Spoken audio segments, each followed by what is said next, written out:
So, have you ever really wondered what separates the traders who make it from, well, everyone else? It's not some magic formula, it's not a lucky guess. It's a process, a really disciplined, systematic journey that takes you from just an idea all the way to a live strategy. So, let's start that climb and explore this data-driven workflow together. You know, when you think about it, there are really two ways to approach trading. On one side, you've got this total emotional roller coaster, right? Trading on gut feelings, hope, fear, it's just chaos. But on the other side, you have a clear path. It's guided by process, by rules, and by discipline.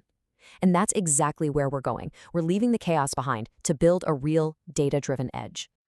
And to really make this stick, let's think of this whole thing as a huge expedition, like a challenging mountain climb. We're not just building a strategy. That sounds so boring. We are planning and executing the trader's ascent. Our goal? To find a sustainable edge at the summit of the markets. Okay, so any great expedition, any big climb, doesn't start with the first step, right? It starts way before that. It starts with a map. And for us traders, our map is data, clean, reliable data that helps us understand the market landscape. This is the absolute foundation of everything. You've heard this a million times, but it's the unbreakable rule of this whole game. Garbage in, garbage out. Seriously, if your data is flawed, if it's full of errors, biases, or gaps, then your strategy, no matter how genius it seems, is built on quicksand. Everything that follows depends 100% on the quality of what you put in at the start. So what does good prep actually look like? Well, for starters, you need a lot of data, like at least 5 to 10 years worth to make sure you've seen different market conditions. Then you have to clean it, really rigorously. And you have to adjust for these sneaky little flaws, like survivorship bias. You know what that is? It's when failed companies just vanish from the data set. So when you look back, everything looks way rosier than it actually was. It's a massive trap that makes you think your strategy is way better than it is. All right, once your map is clear and you trust it, then you can start looking for a destination. This is your hypothesis. It's basically a specific, testable idea about some kind of market inefficiency you think you've spotted. It's your what-if moment. And listen, this next part is a critical checkpoint. It is not enough to just see a pattern in the data. You have to ask the most important question, why? Why does this edge exist? Is there a real economic reason, a behavioral quirk in the market? Because if you don't have a solid why, you're probably just chasing a statistical ghost. It looks real, but it'll vanish when you try to grab it. Okay, so our map is drawn, our destination is set. Now what? Well, you wouldn't climb Everest without testing your gear first, right? So it's time for the simulated climb. This is where we see if our brilliant plan can actually hold up against the pressures of the past. Let's demystify this word strategy for a second. It's not some vague, mystical feeling. It's just a set of really precise rules. That's it. When exactly do you enter a trade? When do you get out? How much money do you put on the line? And the big one, how do you protect your capital? Every single one of these rules has to be crystal clear, no ambiguity. And I want to be super clear about this. Risk management, it's not just another component on the list. It is your safety rope on this climb. It is the one thing that keeps a single bad trade from turning into a catastrophic, mission-ending fall. Without it, you're not trading, you're not climbing. You are just gambling, period. So that brings us to maybe the most fundamental rule of survival on this expedition. Never, ever, risk more than 1 to 2% of your total capital on any single trade. That's it. That simple rule is what makes sure you can survive the losing streaks. And trust me, they will happen. So you can stay in the game long enough for your strategy's edge to actually show up. Okay, this is where we get to the cool part, backtesting. Think of it like a time machine.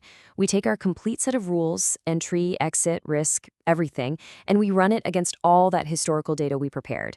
It literally lets us see exactly how our strategy would have done over the past 5-10 years, simulating every single trade. So the backtest spits out our first report card, and we're not just looking at the headline number, the total return. We're digging deeper. We're looking at the max drawdown. That's the biggest nosedive from a peak. It tells you how much pain you would have to stomach to stick with it. And then there's the Sharpe ratio, which is so important. It measures your return for the amount of risk you took. Because hey, getting a high return with insane risk, that's not a good strategy, that's a heart attack waiting to happen. But here's where we find the most dangerous trap on the entire mountain. It's what we call the false peak of over-optimization. This is where you tinker and tweak and tune your strategy until it fits the past data perfectly. It looks absolutely beautiful on paper, but it's a total illusion, and it's completely useless for the future. So you can see the difference here, right?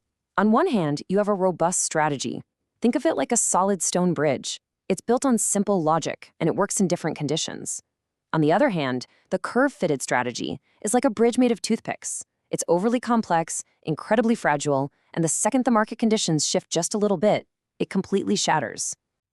So how do we avoid this massive trap? Well, there's a powerful technique called walk-forward analysis.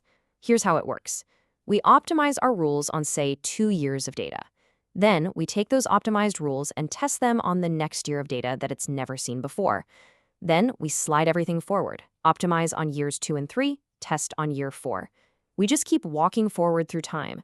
It's a much more realistic simulation of how a strategy has to adapt. All right, after all that rigorous simulation, after testing for robustness, we are finally ready to approach the summit. This is it, the final phase. We're moving our strategy out of the clean, sterile lab of historical data and into the wild, unpredictable live market. But hold on, we don't just jump straight in with real money. Not yet. We have one last dress rehearsal. It's called forward testing, or you might know it as paper trading. For at least 3 to 6 months, you run your strategy in a live but simulated account.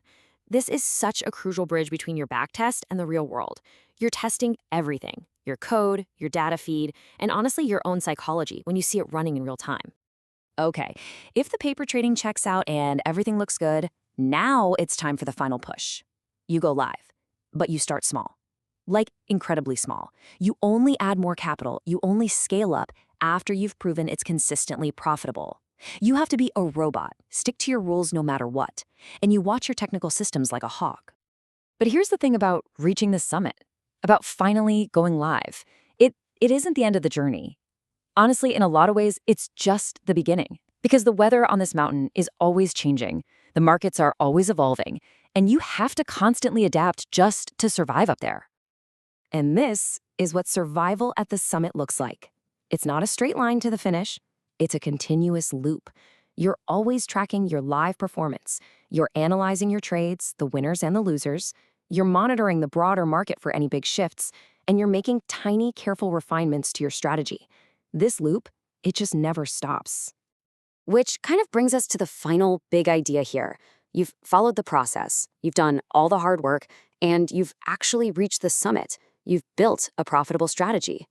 But in a market that is always changing, the real takeaway is this. Is the climb, that whole process of discipline and constant adaptation, is it ever truly over?